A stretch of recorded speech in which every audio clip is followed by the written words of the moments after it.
Akili ya ziada. Naam, jina langu ni Mawazo. Na leo nataka niwaletee hadithi fupi ya kweli kabisa. Kwa hakika hadithi hii imelenga jambo ambalo lilinifanya kugundua namna ya kuitumia akili ya ziada, lakini pia ni hadithi ambayo ilinifanya kugundua nini maana ya akili ya ziada. Kazi yangu ni uchoraji, na sasa nafanya kazi kwenye kampuni moja ambayo inaunganisha wafanyakazi tofauti tofauti wenye kipaji kama changu na wengine wenye vipaji tofauti na hiki cha uchoraji.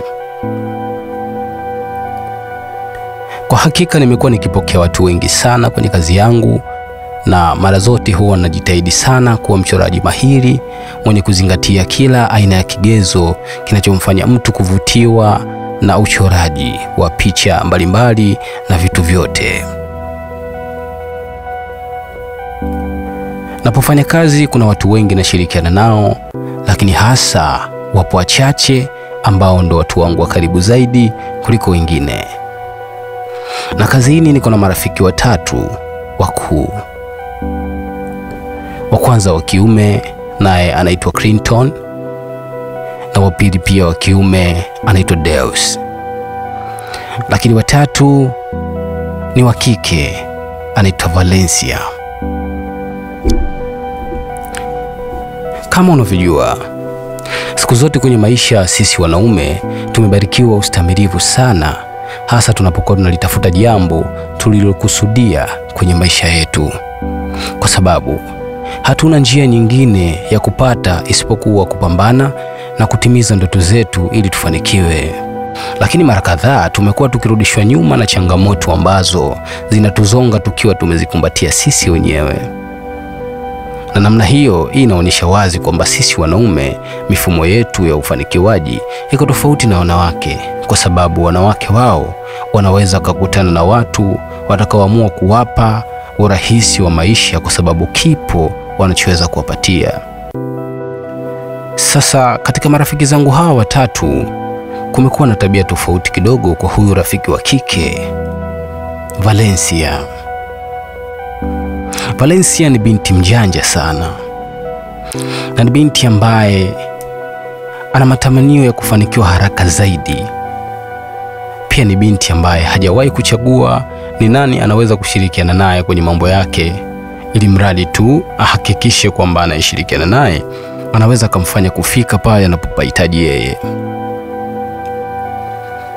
Siku moja nilipokea mgeni kutoka eneo fulani, na mgeni ule alinitembelea mpaka ofisini ili kuja kuangalia michoro pamoja na kunipatia aina ya mchoro ambao alitaka nimchoree.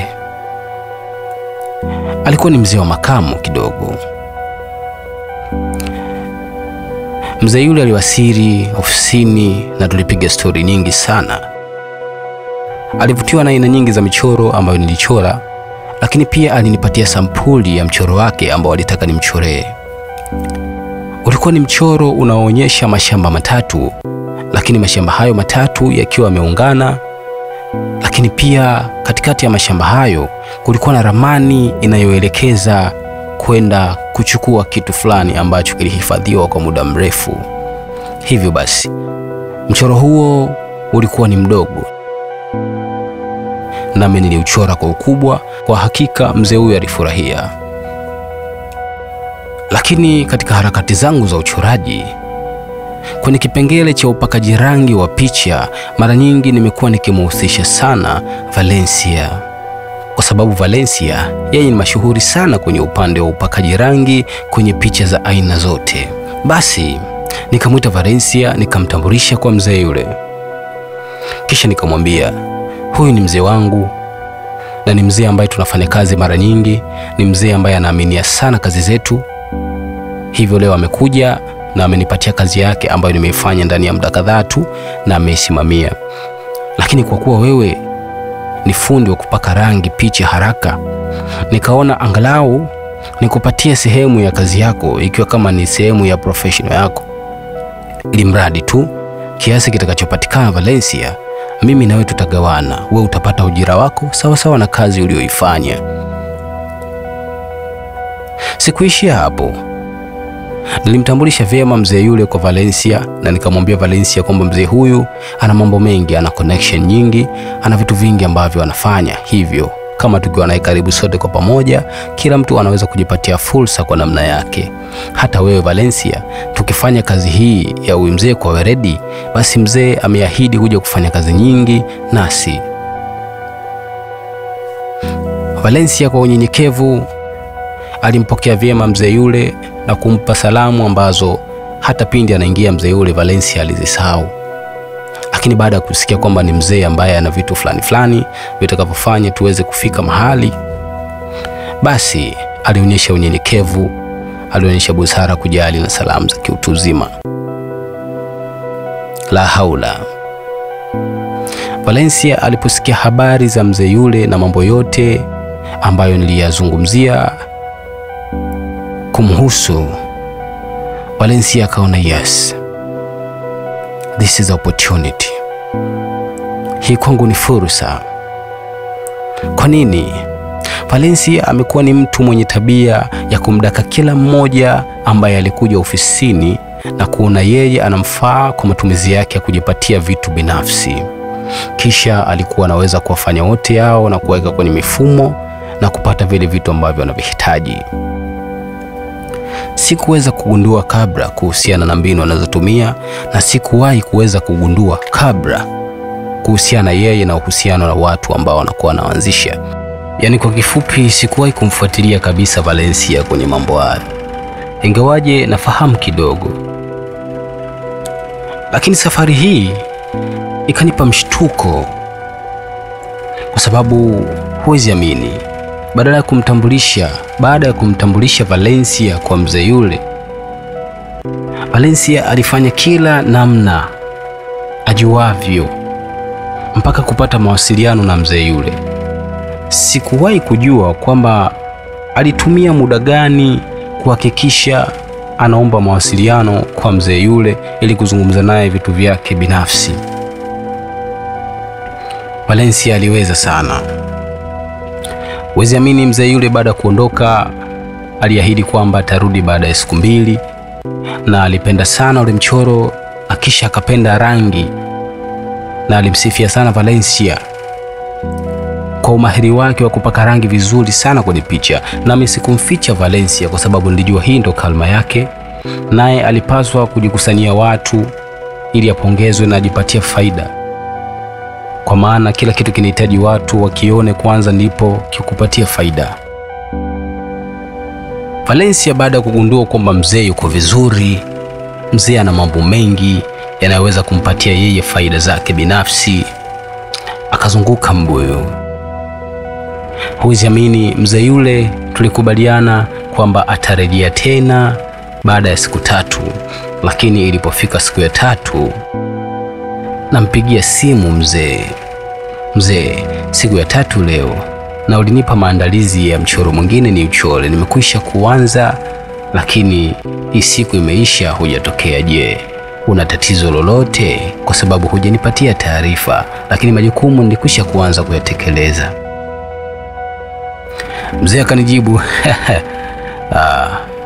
hakika nitakuja, japo kwenye mchoro wa mwanzo nimepata komenti kutoka kwa watu wangu wa karibu. Wanasema kwamba kuna baadhi ya vitu fulani vinahitaji kurekebishwa kidogo, lakini kwenye upande wa rangi picha iko sawa kabisa.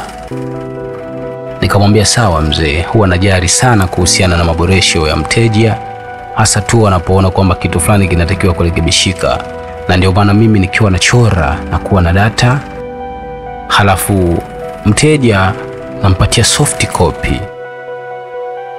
Basi baada ya kuelewana na mzee, cha ajabu mzee akamuulizia Valencia, akauliza vipi, Valencia yupo? Na siku hiyo Valencia hakuwepo kabisa ofisini. Hivyo kwa kuwa sikuwa nikitambua chochote, nikamjibu tu moja kwa moja kwamba leo Valencia hajafika kabisa ofisini, na wala sina taarifa zake kwamba huenda naumwa ama la, lakini hajafika ofisini mpaka mida hii. Basi mzee akasema sawa, kuna kila sababu ya kuja kurekebisha mchoro huu, na baada ya marekebisho haya ndipo tutafanya makubaliano ya kuanza kuchora huo mchoro mwingine. Hivyo kama ulikuwa umeanza prosesi za kuanza kuchora, ungesitisha mpaka nitakapokuja kufanya marekebisho ya mchoro huu wa kwanza. Lakini pia hata hivyo sijakwenda nyumbani kwangu na siko mbali sana na maeneo ya ofisini kwenu.